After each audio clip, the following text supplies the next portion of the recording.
Derrière ce portail, la résidence privée d'Aung San Suu Kyi. C'est là, au cœur de Rangoon, que l'ex-présidente birmane pourrait purger le reste de sa peine de prison.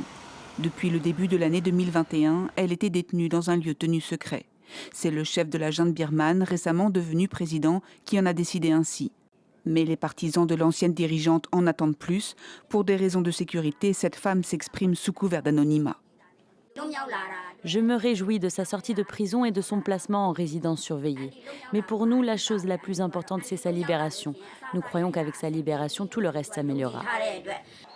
Aung San Suu Kyi, à la tête du pays entre 2016 et 2021, est détenue depuis le coup d'État de 2021 mené par le chef de la junte birmane. S'en est suivie une guerre civile dévastatrice et une répression des dissidents politiques.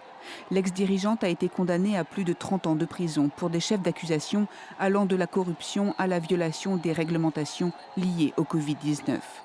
Le nouveau chef de l'État a accédé à la présidence au début du mois d'avril, à l'issue d'un processus électoral qui a exclu le parti d'Aung San Suu Kyi et qui a été qualifié à l'étranger de manœuvre pour prolonger le régime militaire sous une apparence de pouvoir civil.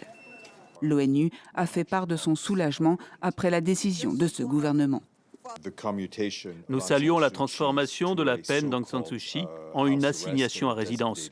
Nous considérons que c'est une étape importante vers des conditions propices à la mise en place d'un processus politique crédible.